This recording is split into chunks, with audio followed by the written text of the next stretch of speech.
Number 10. Turning every story back to yourself. Have you ever noticed that some people can't let a single conversation breathe without dragging it back into the orbit of their own lives? You might tell them about your stressful day at work, and suddenly they're reminding you of a time they had it worse. You mention your vacation, and they quickly counter with details of theirs. Bigger, better, more expensive. At first glance, it might seem harmless, even normal. But beneath the surface, this behavior is a quiet red flag of hidden narcissism. What's really happening here is not just casual storytelling, it's conversational hijacking. A narcissistic mind doesn't see your story as something to honor. It sees it as raw material, a stage to redirect the spotlight onto itself. It's not about connection, it's about control. When they pivot every discussion back to their own narrative, they're subtly training you to believe that their experiences, struggles, and triumphs are always more important than yours. Over time, this creates an invisible hierarchy where your voice becomes background noise and their voice becomes the soundtrack of every interaction. And here's the sinister twist. It doesn't always sound arrogant. Sometimes they cloak it in empathy. Oh, I know exactly how you feel because when I went through this, that little pivot seems supportive on the surface, but its hidden purpose is to turn your emotional moment into a launch pad for their story. The spotlight never stays with you for long. It always swivels back. This pattern conditions you to expect dismissal, to doubt whether your experiences matter, and eventually to shrink your own presence. So next time you're in a conversation and notice someone consistently pulling the narrative back toward themselves, pause. Ask, is this sharing or is this overshadowing? True empathy allows space for your voice to exist without being immediately swallowed. Hidden narcissism does the opposite. It steals the echo of your words and reshapes it to feed its own reflection. Recognizing this pattern is the first step toward breaking free from a cycle where you're always cast as the supporting character in someone else's story. Number 9. Giving advice nobody asked for. There's a certain kind of person who cannot resist playing the wise counselor, even when nobody has invited them into that role. You mention a small frustration, like being tired at work, and suddenly they're prescribing an entire life strategy. You share a personal dream, and before you've even finished, they're telling you how you should do it differently. On the surface, this looks like helpfulness, but hidden beneath is something darker. Unsolicited advice is often a subtle display of narcissism. Why? Because advice, when unasked for, isn't about you, it's about them. It's about asserting authority, establishing superiority, and making sure you never forget who supposedly knows better. Narcissistic personalities thrive on this dynamic. By forcing advice into conversations, they carve out a position of power, subtly placing themselves above you. Every suggestion, no matter how irrelevant, becomes a declaration. I am wiser, I am more experienced, and you need me to guide you. What makes it so deceptive is the disguise of generosity. You might even feel guilty for being annoyed. After all, isn't advice a form of caring? But genuine care listens first. It waits to be invited in. Narcissistic advice barges through the door uninvited, not to support, but to dominate. Over time, this behavior trains you to doubt your own judgment. You begin second-guessing your instincts because someone is always ready to correct them. You lose the natural trust you have in your own decisions, and instead, you find yourself weighed down by a constant sense of inadequacy. The truth is, advice is powerful. It can heal or it can wound, depending on how and when it's given. When someone insists on constantly giving it without your consent, it's less about helping you and more about feeding their need to be seen as the authority. Recognizing this hidden narcissism allows you to reclaim the right to your own choices. Remember, wisdom that doesn't respect your boundaries isn't wisdom. It's control wearing the mask of kindness. Number 8. Fake listening while waiting to speak. We've all been in conversations where someone nods along, smiles at the right moments, even throws in a few, yeah, or I understand. But if you look closely, their eyes give them away. They're not absorbing what you're saying, they're simply waiting for you to pause so they can jump in with their own point. This is not listening. It's a performance of listening. And when it becomes a pattern, it's one of the clearest signs of hidden narcissism. Real listening is about surrender. It's about letting your guard down long enough to truly enter another person's world. Fake listening, on the other hand, is about control. Narcissistic personalities pretend to listen only because silence is a useful tool. They know they need to appear polite, but in their mind, the conversation is just a battlefield where they're waiting for the right moment to strike with their own story, their own opinion, their own brilliance. This creates a hollow, unsettling dynamic. You pour out something meaningful, But what comes back isn't empathy, it's a sharp pivot. It's as if they weren't even in the room with you. Over time, this kind of interaction trains you to minimize yourself. You start offering less because deep down, you know your words won't land anywhere safe. And that is the hidden victory for the narcissist. You shrink while they expand. What makes this so damaging is that it chips away at the very foundation of trust. Listening is the currency of human connection. When someone fakes it, they rob you of that basic dignity. They trick you into believing you were heard, only to discard your words like background noise. The next time you sense someone isn't listening but simply waiting to talk, pause and notice the imbalance. Authentic connection is built on reciprocity, not rehearsed silence. Hidden narcissism thrives in those empty nods and impatient smiles. Real listening is rare, but it's the only kind that truly matters. Number 7. Overposting achievements online. Scroll through social media and you'll notice a pattern. Some people can't resist broadcasting every success, no matter how small. A new purchase, a minor promotion, a compliment from a stranger, everything becomes a polished post, complete with hashtags and filters. At first, it looks like confidence, maybe even motivation. But look closer, and you'll see the cracks. Overposting achievements isn't always about sharing joy. It's often a subtle symptom of hidden narcissism. Why? Because the line between celebration and validation seeking is razor thin. Genuine pride doesn't demand constant applause. Hidden narcissism, however, feeds on it. Each post is a silent plea. Notice me. Approve of me. Remind me I'm superior. The more likes and comments they get, the stronger the illusion of self-worth becomes. And when the likes slow down, so does their mood. Their self-image rises and falls with the dopamine rush of digital attention. Even more revealing is the tone of these posts. They often carry a hint of exaggeration, turning ordinary events into heroic triumphs. A gym session becomes a transformation story. A simple award becomes proof of destiny. The hidden message is always the same. I am exceptional, and you must never forget it. Instead of inspiring others, it creates an unspoken hierarchy where their lives must always appear shinier, richer, more enviable. The danger lies in what this pattern does to both sides. For the narcissist, achievements lose their authenticity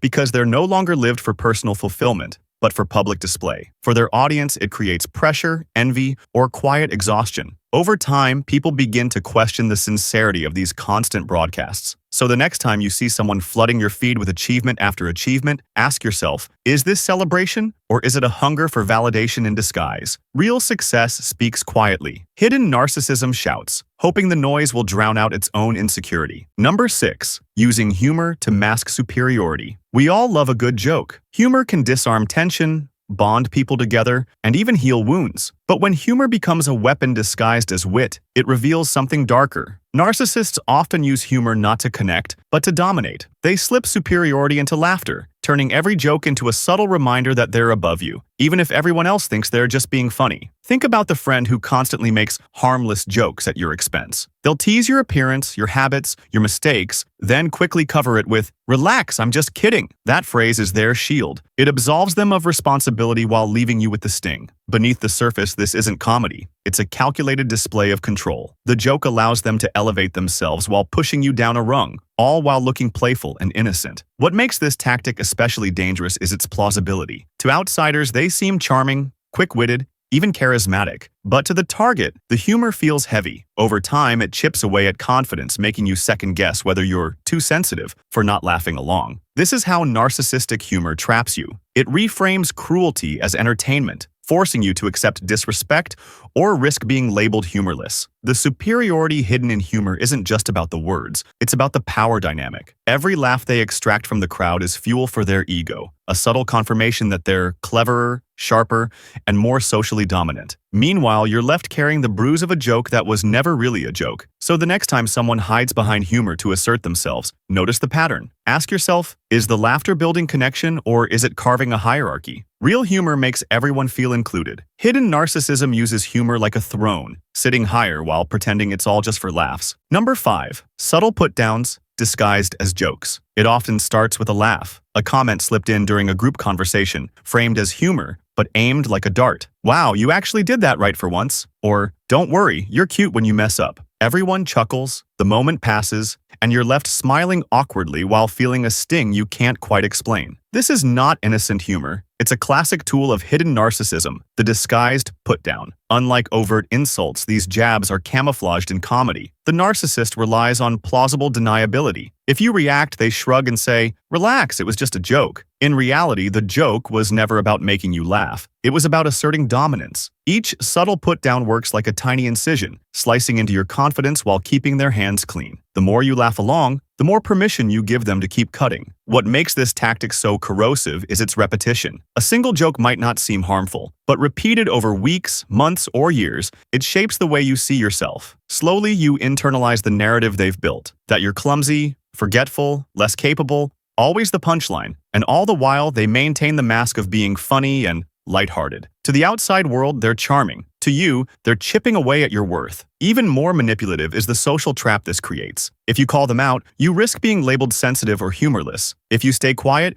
you silently absorb the insult. Either way, they win. The joke isn't about laughter, it's about power, a way to remind you of your place in the unspoken hierarchy they're always constructing. So, the next time someone slips a joke that leaves you uneasy, listen to your body's reaction. Genuine humor uplifts and includes. Hidden narcissism poisons laughter with condescension, leaving you smiling on the outside while shrinking on the inside. Number 4. Need for constant reassurance. We all seek validation at times. It's part of being human. But with hidden narcissism, reassurance becomes an endless hunger, a black hole that no amount of praise can ever fill. You'll notice it in the way they fish for compliments. Was that good enough? Do you really think I look okay? Are you sure I did well? At first, it feels harmless, maybe even endearing. But over time, this constant need for reassurance reveals a fragile ego hiding behind a mask of confidence. Here's the paradox. Narcissists often appear self-assured, even larger than life. But that image is a performance, one that requires constant audience participation. Your approval becomes their oxygen. Without it, their carefully constructed sense of superiority starts to collapse. This is why they lean so heavily on reassurance, because deep down,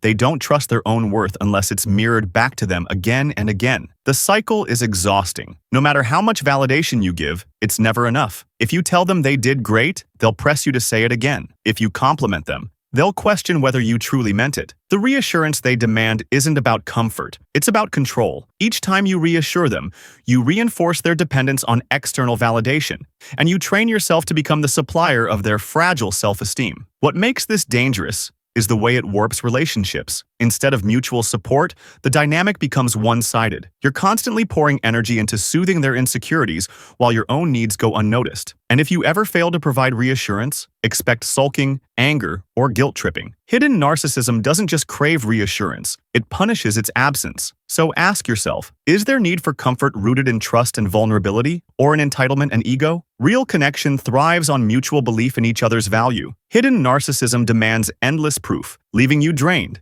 and them never truly satisfied. Number 3. Taking credit for group success. Picture this. A team works tirelessly, each person pouring hours of effort into a project. When it finally succeeds, one individual steps forward as though they carried the entire weight alone. They smile, thank everyone vaguely, but the spotlight remains firmly on them. This is no accident. It's a classic move of hidden narcissism, taking credit for collective success. Narcissists crave recognition like oxygen, but recognition for their own work is never enough. They want ownership of the entire stage, even if others built half the set. By subtly or openly claiming responsibility for group achievements, they inflate their image while erasing the contributions of everyone around them. They thrive on being seen as the indispensable genius, the mastermind, who made it all possible. The damage here is twofold. First, it robs others of their rightful recognition. People who worked hard end up invisible, their efforts swallowed by one person's ego. Second, it poisons collaboration. Why would anyone want to give their best when they know their victories will be stolen? Over time, this creates resentment, distrust,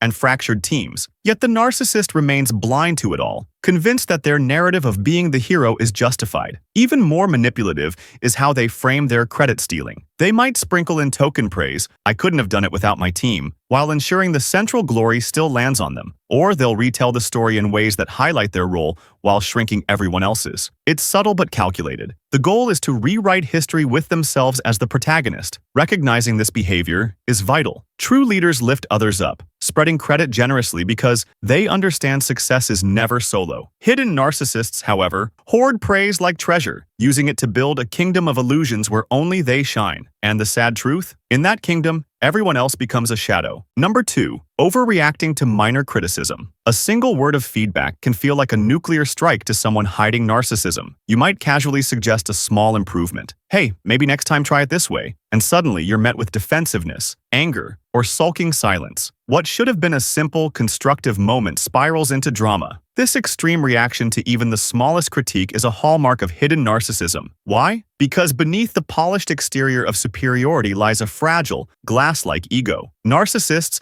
build their self-image on the illusion of perfection. To them, criticism isn't just a suggestion, it's an attack on their entire identity. Even a minor remark feels like a threat to the story they tell themselves. I am flawless. I am untouchable. When that illusion is cracked, even slightly, they respond not with reflection, but with rage, denial, or victimhood. What's even more manipulative is how they flip the script. Instead of acknowledging the critique, they accuse you of being unfair, overly harsh, or unsupportive. They may withdraw to make you feel guilty or lash out to intimidate you into silence. Either way, the message is clear. Never question me again. Over time, this trains you to withhold feedback altogether because the cost of speaking up feels too high. The result? Relationships and teams where honesty dies. Growth requires feedback, but in the narcissist's world, feedback becomes forbidden territory. Everyone is forced to tiptoe, walking on eggshells, carefully crafting words to avoid an eruption. And ironically, this only reinforces the narcissist's illusion of perfection because no one dares to challenge it anymore. So the next time you see someone erupt over the smallest critique, recognize the truth. It isn't your words that are the problem. It's their fragile ego, cracking under the weight of reality. True strength embraces feedback. Hidden narcissism fears it because deep down,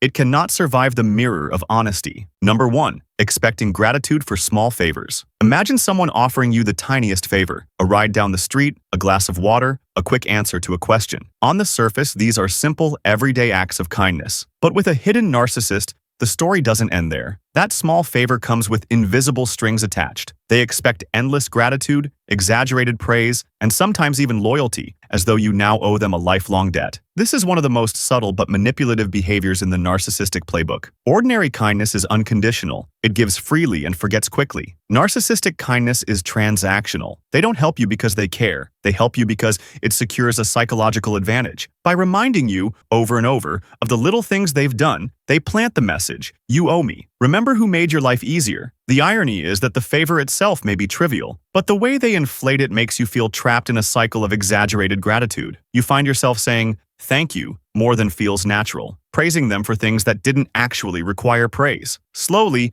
this trains you into a role of dependence, where they hold the moral high ground and you're constantly repaying invisible debts. What makes this especially draining is how they weaponize your manners. If you forget to show gratitude, even for a minor act, they'll act hurt, cold, or offended, subtly punishing you until you feel guilty. Over time, you start to overcompensate, showering them with appreciation just to keep the peace. The small favor becomes a leash, and gratitude becomes the chain they tug to remind you who's in control. True kindness never demands applause. It doesn't keep score. When someone expects glory for the bare minimum, it's not generosity. It's hidden narcissism dressed as helpfulness. Recognizing this pattern frees you from the illusion that you owe endless thanks for crumbs.